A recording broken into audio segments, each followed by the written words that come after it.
നമസ്കാരം. നമസ്കാരം. ഇന്ന് നമ്മൾ രാവിലെ ഉണർന്നത് തന്നെ തിരുവനന്തപുരത്ത് വെഞ്ഞാറമൂട് നാടിനെ നടുക്കിയ ഒരു കൂട്ട കൊലപാതക വാർത്ത കേട്ടുകൊണ്ടാണ്. കഴിഞ്ഞ ദിവസം വൈകുന്നേരത്തോടു കൂടി തന്നെ ഈ വാർത്ത പരന്നു തുടങ്ങിയിട്ടുണ്ടായിരുന്നു. പക്ഷെ അതിന്റെ തീവ്രത എത്രത്തോളം ഉണ്ട് എന്നുള്ളത് കേട്ടുകൊണ്ടാണ് ഇന്ന് മലയാളികൾ ഉണർന്നത്. തിരുവനന്തപുരം വെഞ്ഞാറമൂട് സ്വദേശിയായിട്ടുള്ള അഫാൻ എന്ന് പറയുന്ന യുവാവ്, 23 വയസ്സ് മാത്രമാണ് പ്രായം. ഈ ഒരു യുവാവാണ് ഏകദേശം ഒരു 6 മണിക്കൂർ, അതായത് ഇന്നലെ രാവിലെ മുതൽ വൈകുന്നേരം വരെ ഒരു 6 മണിക്കൂറിനുള്ളിൽ 5 കൊലപാതകങ്ങൾ, 6 പേരെയാണ് ലക്ഷ്യം ഇട്ടത്. പക്ഷെ അതിൽ ഒരാൾ കഷ്ടിച്ച് രക്ഷപ്പെടുകയായിരുന്നു. പക്ഷെ ഇപ്പോഴും അവരുടെ ജീവന്റെ കാര്യത്തിലൊരു അതീവ ഗുരുതരമായിട്ട് അവിടെ ആശുപത്രിയിൽ തുടരുകയാണ്. 5 പേരെ ഈ ഒരു 6 മണിക്കൂറിൽ അഫാൻ എന്ന് പറയുന്ന യുവാവ് കൊലപ്പെടുത്തിയിരിക്കുകയാണ്. അപ്പോ ആൻസി, എന്തൊക്കെയാണ് 5 പേരെയാണ് ഇപ്പോൾ കൊലപ്പെടുത്തിയിരിക്കുന്നത്? അത് ആരൊക്കെയാണ് കൊലപ്പെടുത്തിയിരിക്കുന്നത്? പ്രതിയുമായിട്ടുള്ള ബന്ധം, അതുപോലെ ഏതൊക്കെ സമയങ്ങളിലാണ് ഈ ഒരു 5 കൊലപാതകം അഫാൻ എന്ന് പറയുന്ന പ്രതി നടത്തിയിരിക്കുന്നത്? ശരിക്കും ഈ കൊല്ലപ്പെട്ടതെല്ലാം ബന്ധുക്കൾ തന്നെയാണ്, ഈ പ്രതിയായ അഫാന്റെ ബന്ധുക്കൾ തന്നെയാണ്. ഈ 6 മണിക്കൂറിനുള്ള 5 കൊലപാതകങ്ങൾ, അതായത് ഇന്നലെ രാവിലെ ഉമ്മയായിട്ട് ഈ പ്രതി അഫാൻ ആണെങ്കിൽ വഴക്കുണ്ടാവുന്നു. ആദ്യം ഉമ്മയെ ആക്രമിക്കുന്നു. അപ്പൊ ഉമ്മയാണ് നേരത്തെ കൃഷ്ണ എന്ന് പറഞ്ഞതുപോലെ കഷ്ടിച്ച് രക്ഷപ്പെട്ടു എന്ന് പറയാം. പക്ഷെ അതീവ ഗുരുതരാവസ്ഥയിൽ തുടരുകയാണ്.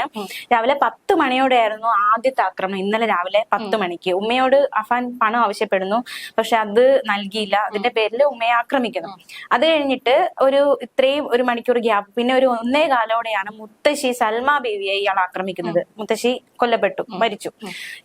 എന്നിട്ട് ഈ സ്വർണവുമായിട്ട് ഇയാള് സ്വർണവുമായിട്ട് ഇയാള് കടന്നു കളഞ്ഞു. അപ്പോ മുത്തശ്ശിയുടെ എന്തായിരുന്നു സ്വർണം അയാൾ മോഷ്ടിച്ചത്? സ്വർണം, അതായത് ഈ മുത്തശ്ശിയുടെ മാലയാണ് തോന്നുന്നത്. മാല മോഷ്ടിച്ചു എന്നാണ്.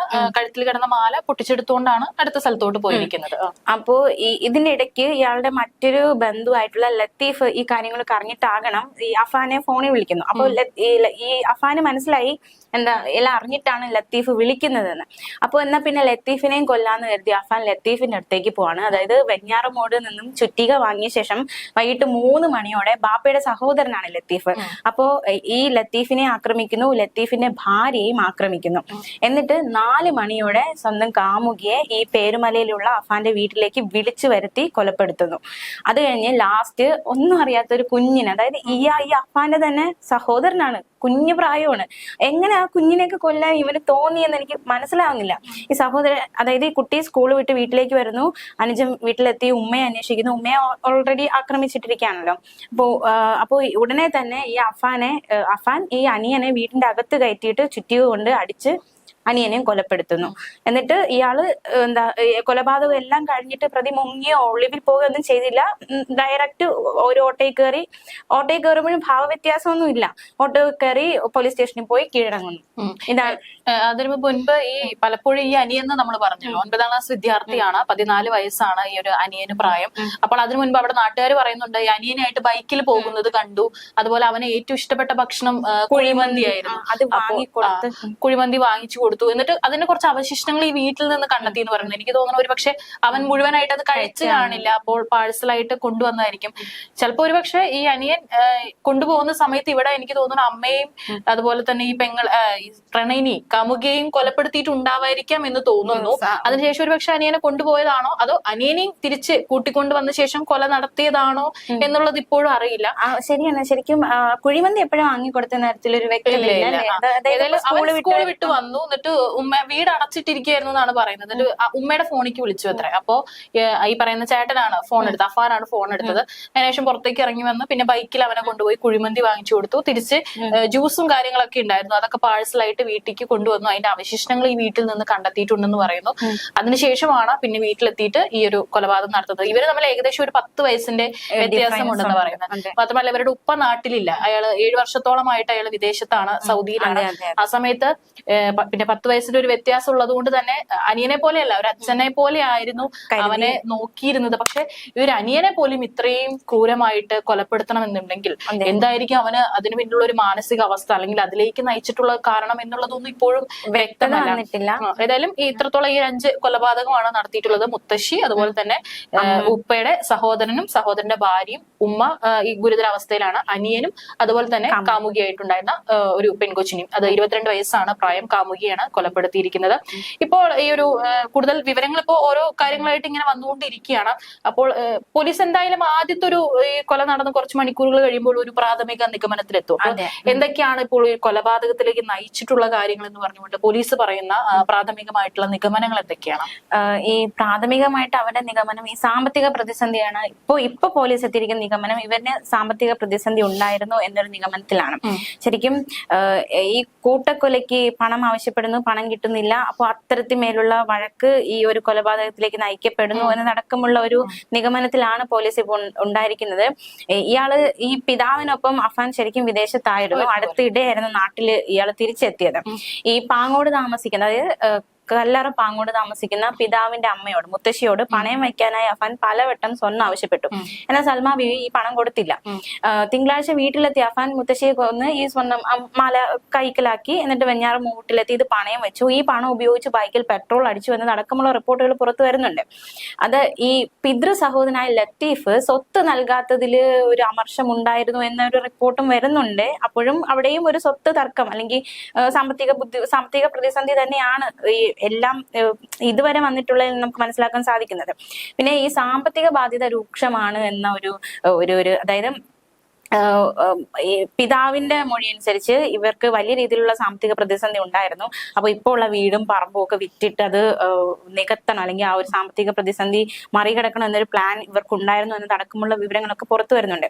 പിന്നെ രണ്ടാമത്തെ കാരണമായിട്ട് പറയുന്നത് ഈ അമ്മ ഒരു ക്യാൻസർ രോഗിയായിരുന്നു. അപ്പോൾ നമുക്കറിയാം ക്യാൻസർ എന്ന രോഗം ഒരു വ്യക്തി എത്രത്തോളമാണ് വേദനയിൽ ആഴ്ത്തി വിടുന്നത്, അല്ലെങ്കിൽ ആ വേദനയിലേക്ക് തള്ളി വിടുന്നത്. അപ്പോൾ ഇത് താങ്ങാനാവാതെ, അല്ലെങ്കിൽ അമ്മയുടെ വേദന കാണാനാകാതെ, സഹിക്കാനാകാതെ കൊലപ്പെടുത്തി എന്നൊരു നിഗമനത്തിലും പോലീസ് എത്തിയിട്ടുണ്ട്. ശരിക്കും എന്താണ് കാരണം എന്നതിൽ ഒരു വ്യക്തത ഇതുവരെ വന്നിട്ടില്ല. അമ്മയെ ആദ്യം കഴുത്ത് ഞെരിച്ച് കൊലപ്പെടുത്താനാണ് ശ്രമിച്ചതെന്നാണ് വിവരം. പക്ഷെ മരിക്കാതിരുന്നപ്പോൾ ചുറ്റിക കൊണ്ട് തലയ്ക്കടിച്ചു എന്നാണ് മനസ്സിലാക്കാൻ സാധിക്കുന്നത്. മാത്രമല്ല അമ്മയോട് പണം ചോദിക്കുന്നു, മുത്തശ്ശിയോട് പണം ചോദിക്കുന്നു. മാത്രമല്ല ഈ കാമുകിയോട്, അതായത് കാമുകി എന്ന പെൺ സുഹൃത്തിനോടും, ഈ ഫർസാന അല്ലെ, ഫർസാനയുടെ കയ്യിൽ നിന്നും ഈ അഫാൻ സ്വർണം വാങ്ങി പണയം വെച്ചിരുന്നു എന്ന സൂചനയൊക്കെ വരുന്നുണ്ട്. അപ്പോൾ സാമ്പത്തിക പ്രശ്നങ്ങളെ ചൊല്ലിയുള്ള വഴക്കുകളും പ്രശ്നങ്ങളുമാണ് ഇത്തരത്തിലൊരു കൊലപാതകത്തിലേക്ക് നയിച്ചത് എന്നാണ് നിലവിലുള്ള പോലീസിന്റെ നിഗമനം. പക്ഷെ അവരുടെ ഉപ്പയുടെ കുറച്ച് വിവരങ്ങൾ പുറത്തു വരുന്നുണ്ട്. അപ്പോഴൊക്കെ പറയുന്നത് അത്രയും ഒരു കൊലപാതകം അല്ലെങ്കിൽ ഒരു കൂട്ട ആത്മഹത്യയിലേക്ക് നയിക്കാനുള്ള സാമ്പത്തിക പ്രശ്നങ്ങളൊന്നും അവർക്ക് ഇല്ലായിരുന്നു എന്ന് അവരുടെ ഉപ്പ പറയുന്നുണ്ട്. ഇനി ഈ പറയുന്ന അഫാനെ നാട്ടിലെന്തെങ്കിലും മറ്റെന്തെങ്കിലും കടങ്ങൾ ഉണ്ടോ എന്നുള്ള കാര്യത്തിലും അറിയില്ല എന്നാണ് ഉപ്പ പറഞ്ഞിരിക്കുന്നത്. അങ്ങനെയാണ് പറഞ്ഞിരിക്കുന്നത്. പിതാവ് പറയുന്നത് അവനിങ്ങനെ ഇത്തരത്തിലൊരു കാര്യത്തിലേക്ക് കടക്കാൻ വേണ്ടി മാത്രം സാമ്പത്തിക പ്രതിസന്ധി ഉണ്ടെന്ന് തോന്നുന്നില്ല എന്നാണ് പിതാവും പറയുന്നത്. ശരിക്കും പിതാവിന് പോലും അറിയില്ല എന്താണ് സംഭവിച്ചത്. ഇത്രമാത്രം 2 ദിവസം മുന്നേ സംസാരിച്ചപ്പോൾ പോലും ഓക്കെ ആയിരുന്നു. അപ്പൊ എന്തുകൊണ്ട് പെട്ടെന്ന് ഇങ്ങനെ ഒരു കൊലപാതകത്തിലേക്ക് നയിക്കപ്പെട്ടു എന്ന കാരണം പിതാവിനും അറിയില്ല. വളരെ വല്ലാത്തൊരു ദുരൂഹത നിറഞ്ഞു. ഭയങ്കര ഇതിലെന്തായാലും എല്ലാവരെയും അതിക്രൂരമായിട്ടാണ് കൊലപ്പെടുത്തിയിരിക്കുന്നത്. ഇതിൽ ഇപ്പോൾ ഏറ്റവും ഒടുവിലായിട്ട് ഒരു റിപ്പോർട്ട് വരുമ്പോൾ അതിൽ ലത്തീഫ് എന്ന് പറയുന്ന അച്ഛന്റെ സഹോദരനെയാണ് ഏറ്റവും ക്രൂരമായിട്ട് കൊലപ്പെടുത്തിയെന്ന് പറയുന്നുണ്ട്. ഏകദേശം 20ഓളം തലയ്ക്ക് അടിച്ചിട്ടുണ്ട്. ഈ പറയുന്ന ചുറ്റിക ഉപയോഗിച്ചിട്ട് അടിച്ചിട്ടുണ്ട്. ഇവര് തമ്മിൽ വീട്ടിലിരുന്ന് സംസാരിക്കുന്നതിനിടയിലാണ് കൊലപാതകം നടത്തിയത്. അതിനിടയിൽ ഇദ്ദേഹത്തിന്റെ ഭാര്യ അടുക്കളയിലേക്ക് അഫാന് വേണ്ടി ചായ ഉണ്ടാക്കാൻ പോയപ്പോഴാണ് അവിടെ വെച്ചിട്ടാണ് ഭാര്യയെ കൊലപ്പെടുത്തിയിരിക്കുന്നത്. അതിനുശേഷമാണ് തിരിച്ച് നേരെ സ്വന്തം വീട്ടിലോട്ട് വരുന്നത് എന്ന് പറയുന്നുണ്ട്. ഇപ്പൊ എന്തായാലും ഇൻക്വസ്റ്റ് നടപടികളൊക്കെ ഇപ്പൊ പൂർത്തിയായിട്ടുണ്ട്. ഇനി നമുക്ക് അറിയാനുള്ളത് ഇതിപ്പോ ലത്തീഫ് ഒറ്റയ്ക്കാണ് സ്റ്റേഷനിൽ പോയിട്ട് ഹാജരായിരിക്കുന്നത്. വൈകുന്നേരം 6 മണിയോട് കൂടിയിട്ടാണ് വെഞ്ഞാറമൂട് പോലീസ് സ്റ്റേഷനിൽ പോയിട്ട് ഞാൻ ഇത്തരത്തിൽ ഇങ്ങനെ 6 പേരെ കൊലപ്പെടുത്തിയിട്ടുണ്ടെന്ന് സ്റ്റേഷനിൽ പോയിട്ട് പറയുന്നത്. പക്ഷെ നമുക്കിപ്പോ അറിയേണ്ട ഒരു കാര്യം എന്ന് പറയുന്നത് ഈ 5 കൊലപാതകങ്ങൾ, അതായത് ഒരാൾ ഇപ്പോൾ ഗുരുതരാവസ്ഥയിലാണ്. അപ്പോൾ ഇത് 5ഉം ലത്തീഫ് ഒറ്റയ്ക്ക് ആയിരിക്കുമോ? ഇപ്പോൾ വരുന്ന നമുക്ക് റിപ്പോർട്ടുകൾ അനുസരിച്ച് വേറെ ആർക്കും പങ്കില്ല എന്ന് തന്നെയാണ് നമുക്ക് പറയാനായിട്ട് സാധിക്കുന്നത്. പക്ഷെ എന്നിരുന്നാലും ഈ ആസൂത്രണത്തിന് പിന്നിലോ മറ്റെന്തെങ്കിലും ആയുധങ്ങൾ വാങ്ങാനായിട്ടോ, അല്ലെങ്കിൽ ഇത് ലത്തീഫ് ഒറ്റയ്ക്ക് പറയുന്ന അഫാൻ ഒറ്റയ്ക്ക് തന്നെയായിരിക്കും കൊലപാതകം നടത്തിയിട്ടുണ്ടായിരിക്കാം എന്ന് നമുക്ക് തോന്നുന്നു. അതെ, അതായത് ഈ പ്രതി പറയുന്നത് സാമ്പത്തിക പ്രതിസന്ധി എന്നാണ്. പക്ഷെ പോലീസ് അത് അത്ര അങ്ങ് വിശ്വസിക്കുന്നില്ല. ഒരു സാമ്പത്തിക പ്രതിസന്ധി കൊണ്ട്, അതായത് ഇപ്പോ ലത്തീഫൊക്കെ ബന്ധുക്കളാണ്, അവരെയൊക്കെ എന്തിനിങ്ങനെ കൊലപ്പെടുത്തണം, ബാപ്പയുടെ സഹോദരങ്ങളെ. അപ്പൊ മറ്റെന്തെങ്കിലും കാരണമുണ്ടോ എന്നതടക്കമുള്ള കാര്യങ്ങളൊക്കെ പരിശോധിക്കുന്നുണ്ട്. പ്രതി ഈ അഫാൻ ഒറ്റയ്ക്ക് തന്നെയാണ് കൃത്യം ചെയ്തത് എന്ന് CCTV ദൃശ്യങ്ങളിൽ നിന്ന് വ്യക്തമായിട്ടുണ്ട്. CCTV ദൃശ്യം വളരെ നിർണായകമായിട്ട് മാറിയിട്ടുണ്ട്. പിന്നെ 3 സ്റ്റേഷൻ പരിധികളിലായിട്ട് നടന്ന കൊലപാതകങ്ങളാണ്, 3 സ്ഥലത്തായിട്ടാണ്. അപ്പൊ അതുകൊണ്ട് തന്നെ അങ്ങനെ 3 സംഘങ്ങളായിട്ടാണ് പോലീസ് അന്വേഷിക്കുന്നത്. എന്തായാലും CCTV നിന്ന് മനസ്സിലാക്കാൻ സാധിക്കുന്നത് അഫാൻ ഒറ്റയ്ക്ക് തന്നെയാണ് ഈ കൊലപാതകം ഒക്കെ നടത്തിയതെന്നാണ്. ഇനി മറ്റെന്തെങ്കിലും അറിയില്ല. ഇനി കൂടുതൽ അന്വേഷണത്തിൽ മാത്രമേ എന്തായാലും കൊല്ലപ്പെട്ടവർ ഇൻക്വസ്റ്റ് നടപടിയൊക്കെ പൂർത്തിയാക്കി മൃതദേഹ ആശുപത്രിയിലേക്ക് മാറ്റിയിട്ടുണ്ട്. ഈ പ്രതി അഫാന്റെ സഹോദരൻ അഫ്സാന്റെ തലയ്ക്ക് ചുറ്റും ഒരുപാട് മുറിവുകളുണ്ട്. അത് ഈ തുടർച്ചയായിട്ട് ചുറ്റിക കൊണ്ട് തലയ്ക്ക് അടിച്ചതായിട്ടാണ് പ്രാഥമിക നിഗമനം. തലയുടെ ഒരു വശത്ത് T മോഡലിലാണ് മുറിവ്, ഇങ്ങനെ അല്ലേ. അപ്പൊ ഈ 3 മുറിവുകളും വളരെ ആഴത്തിലുള്ളതാണ്. ചെവിയിൽ മുറിവുണ്ട്. ഒരു സ്വന്തം സഹോദരനെ ഇത്ര ക്രൂരമായിട്ട് അടിച്ച് അല്ലേ, വിശ്വസിക്കാൻ പറ്റില്ല ശരിക്കും. നമ്മളിപ്പോ ഒരുപാടായിട്ട് കേട്ടോണ്ടിരിക്കുന്ന ഇങ്ങനത്തെ ക്രൂരമായിട്ടുള്ള കൊലപാതകം, അതിനെക്കാട്ടൊക്കെ ഞെട്ടിക്കുന്ന ഒരു ഇപ്പോ ഒരു ദിവസം കൊണ്ടാണ് ഈ 6 പേരെ ഈ പ്രതി ഇത്തരത്തിൽ ആക്രമിച്ചിരിക്കുന്നത്. അപ്പോ അതിന് തക്കതായ ഒരു കാരണം ഉണ്ടാകും എന്ന് തന്നെയാണ് നിഗമനം. അത്രയും മാരകമായ മുറിവാണ് ഏറ്റിരിക്കുന്നത് ഓരോരുത്തർക്കും. അപ്പോ തെളിവുകളൊക്കെ കിട്ടിയിട്ടുണ്ടെന്ന് തോന്നുന്നു ഈ പ്രതിയുമായിട്ട് ബന്ധിപ്പിക്കുന്ന.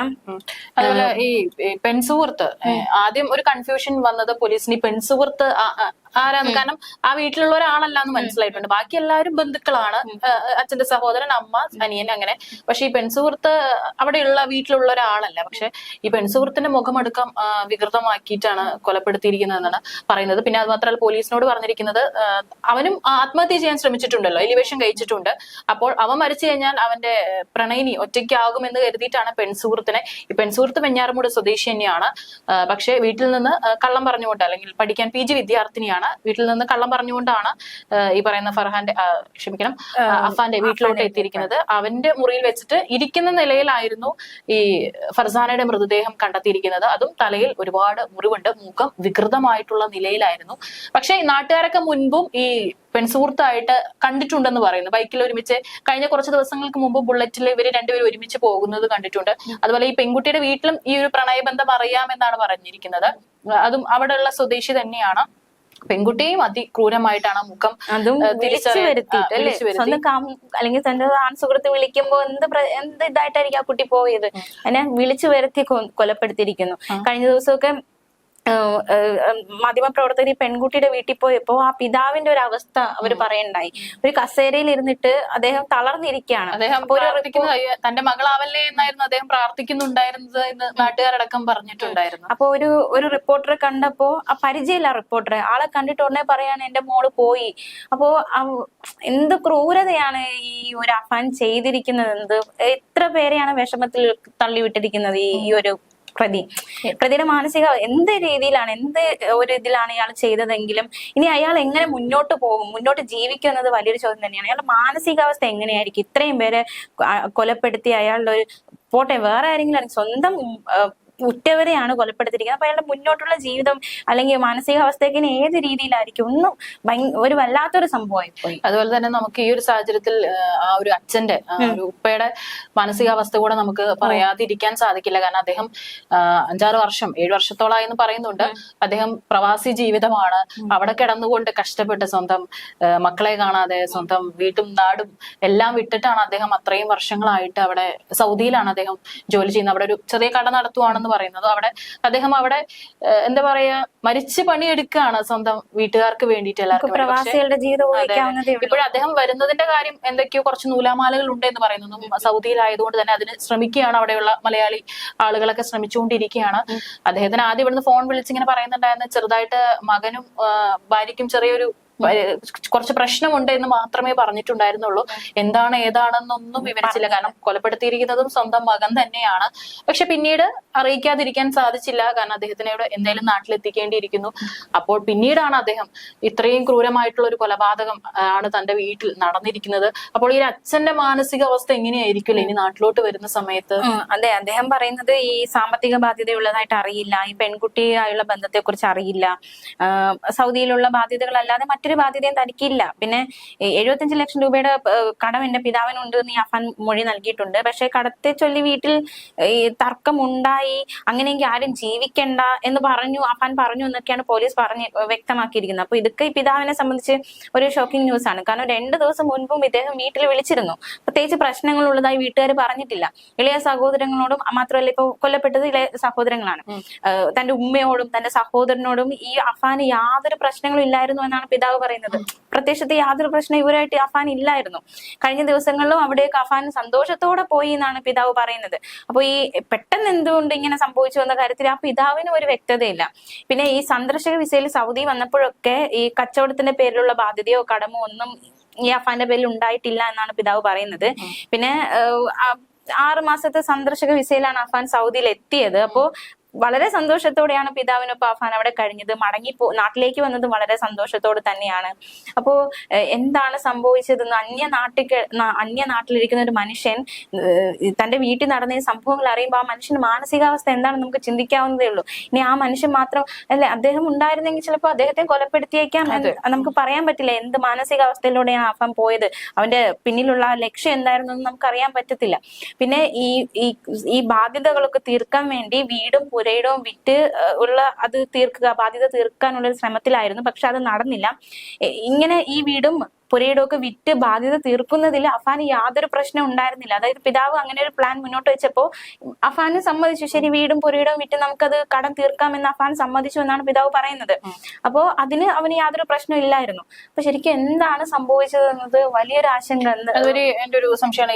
ഈ പ്രതി ലഹരി ഉപയോഗിച്ചിരുന്നു. ഇപ്പോൾ ഒരു റിപ്പോർട്ട് വരുന്നുണ്ട്, പ്രതി ലഹരി കൊലപാതകങ്ങളെല്ലാം നടത്തുന്ന സമയത്ത് ലഹരി ഉപയോഗിച്ചിരുന്നു. അതിന്റെ എന്തെങ്കിലും അപ്ഡേഷൻ വരുന്നുണ്ടോ? അതായത് ഇപ്പോ രക്തപരിശോധനയൊക്കെ നടത്തിയിരുന്നു. അപ്പോ ലഹരി ഉപയോഗിച്ചതായിട്ട് കണ്ടെത്തിയിട്ടുണ്ട്. അപ്പൊ ലഹരി പിന്നെ നമുക്കൊന്നും പറഞ്ഞിട്ട് കാര്യമില്ല. ലഹരി ഉപയോഗിച്ചുകൊണ്ട് ഒരു ആരെയും തിരിച്ചറിയില്ല. ലഹരി ഉപയോഗിച്ചിട്ടാണ് ഈ കൊലപാതകം ഒക്കെ ചെയ്തതെങ്കിൽ വേറൊന്നും പറഞ്ഞിട്ട് കാര്യമില്ല. എന്ത് ചെയ്യാ അല്ലെ?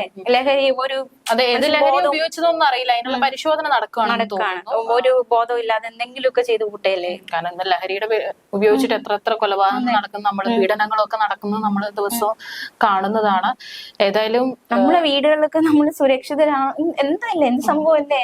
ശരിക്കും ഭയം തോന്നുന്നു ഇതൊക്കെ കേൾക്കുമ്പോൾ. ഓരോ ദിവസം കേരളത്തിൽ ഇങ്ങനെ ഓരോരോ റിപ്പോർട്ടുകൾ സ്വന്തം, അതും മറ്റുള്ളവരെ കൊല്ലുന്നെങ്കിൽ പോട്ടെ, ഇത് വീട്ടിനകത്തുള്ളവർ തന്നെ അങ്ങോട്ടും ഇങ്ങോട്ടും പരസ്പരം. വെള്ളറുടെ സ്വന്തം പിതാവിനെയാണ് മകൻ വെട്ടിക്കൊലപ്പെടുത്തിയത്. അപ്പൊ വീട്ടിനുള്ളിൽ തന്നെ നമുക്ക് ശത്രുക്കൾ ഉണ്ട്, അല്ലെങ്കിൽ വീട്ടിനുള്ളിൽ തന്നെ നമ്മുടെ കൊലപാതകികൾ അല്ലെങ്കിൽ നമ്മളെ കൊല്ലാനുള്ള ഒരു പതിയിരിക്കുന്നു എന്ന ഒരു അവസ്ഥയിലേക്ക് കേരളം എത്തിയിരിക്കുകയാണ്. അതുപോലെ മറ്റൊരു കാര്യം എന്ന് പറയുന്നത്, ഇത്രയും പേര് കൊലപാതകം നടന്നിട്ട് ഈ 3 വീടുകൾ, പക്ഷെ പുറത്തുള്ള ആരും അല്ലെങ്കിൽ അയൽവാസികൾ ഒന്നും തന്നെ ഒന്നും അറിഞ്ഞില്ല എന്നാണ് പറയുന്നത്. ഒരു നിലവിളി ശബ്ദമോ അല്ലെങ്കിൽ ആരെങ്കിലും വിളിക്കുന്ന ശബ്ദമോ ഒന്നും തന്നെ ആരും ഈ പറയുന്ന വീടുകളുടെ ചുറ്റും, ഒറ്റപ്പെട്ട സ്ഥലങ്ങളല്ല, എല്ലായിടത്തും ചുറ്റും അപ്പുറം ഇപ്പുറമൊക്കെ വീടുകളുള്ള സ്ഥലമാണ്. പക്ഷെ ആരും തന്നെ ഒരു നിലവിളി ശബ്ദം പോലും കേട്ടില്ല എന്നാണ് പറയുന്നത്. അവിടെ ആംബുലൻസും പോലീസൊക്കെ എത്തുമ്പോഴാണ് ആൾക്കാർ, അയ്യോ നമ്മുടെ തൊട്ടപ്പുറത്ത് വീട്ടിലാണല്ലോ ഇത്രയും ക്രൂരമായിട്ടുള്ള ഒരു കൊലപാതകം, അല്ലെങ്കിൽ ഇന്ന് രാവിലെ കണ്ട അല്ലെങ്കിൽ കുറച്ച് മുൻപ് കണ്ട ആൾക്കാർ അവിടെ മരിച്ചു കിടക്കുകയാണ്. അത് അപ്പോഴാണ് നാട്ടുകാർ അറിയുന്നത് എന്നുള്ളതാണ്. അത് ഒരു വീട്ടിൽ 3 പേര് മരിച്ചിട്ടും ഒരു വിളി പോലും ഉയർന്നില്ല എന്നതൊരു ചോദ്യം തന്നെയാണ് അല്ലേ? അവിടെയൊക്കെ ഈ പോലീസ് പറയുന്നുണ്ട് റിപ്പർ മോഡൽ കൊലപാതകമാണ് നടത്തിയിരിക്കുന്നത്. അതായത് ഈ ചുറ്റി കൊണ്ട് ഒരൊറ്റ അടി തലയ്ക്ക്, പിന്നെ അതെ പിന്നെ ശബ്ദം പിന്നെ നിലവിളിക്കാനുള്ള ഒരു സമയമില്ല എന്നാണ് പോലീസൊക്കെ പറയുന്നത്. അതുപോലെ തന്നെ നമുക്കറിയാം, കഴിഞ്ഞ കുറച്ച് നാളുകൾക്ക് മുമ്പാണ് ഒരു മാർക്കോ സിനിമ പുറത്തിറങ്ങിയിട്ടുണ്ടായിരുന്നത്. അത് കണ്ടവർക്കറിയാം. അതെ അത്രയും ക്രൂരമായിട്ടാണ് ആളുകൾ അത് കൊലപ്പെടുത്തുന്ന ദൃശ്യങ്ങളുണ്ട്. അപ്പോൾ അതേ ഒരു സമാനമായിട്ടുള്ള രീതി തന്നെയാണ് ഇതിലും. അത് സിനിമയാണ് അത്, പക്ഷെ ഇതിപ്പോ ജീവിതത്തിലാണ് സംഭവിച്ചിരിക്കുന്നത്. നമുക്കൊക്കെ പേടി തോന്നുകയാണ് കാണുമ്പോൾ. ഇങ്ങനെയാണ് നമുക്ക് തന്നെ ചിന്തിക്കാം, ഇങ്ങനെയാണ് ഒരു മനുഷ്യനെ, എന്തോ ആവട്ടെ, എങ്ങനെയാണ് ഒരു മനുഷ്യനെ ഇങ്ങനെ കൊലപ്പെടുത്താനായിട്ട്. അത് ആ കുഞ്ഞനിയന്റെ മുഖമൊക്കെ നമുക്ക് ചിത്രങ്ങളൊക്കെ പുറത്തു വരുമ്പോൾ നമുക്ക് തോന്നും, ഇന്നലെ വരെ താലോലിച്ചു കൊണ്ട് നടന്ന അല്ലെങ്കിൽ കൈവെള്ളയിൽ വെച്ച് കൊണ്ട് നടന്ന അനിയനൊക്കെ എങ്ങനെയാണ് ഇങ്ങനെ കൊലപ്പെടുത്താൻ തോന്നുന്നത് എന്ന് നമുക്ക് തോന്നും. ഈ നാട്ടുകാരൊക്കെ പറഞ്ഞിട്ടുണ്ട് ഈ അനിയനെ ബൈക്കിൽ കൊണ്ടുവച്ച് പോകുന്നത് അവർക്ക് വിശ്വസിക്കാൻ പറ്റില്ല. ഇത്രയും സ്നേഹത്തോടെ പിതാവ് വിദേശത്താണ്. അപ്പോ ഒരു പിതാവിന്റെ ഒരു സ്നേഹവും കൂടി അഫാൻ ഈ കുട്ടിക്ക് കൊടുത്തിരുന്നു. അങ്ങനെ കരുതിയിരുന്ന ഒരു കുട്ടിയെ എങ്ങനെ അഫാന് കൊലപ്പെടുത്താൻ സാധിച്ചു?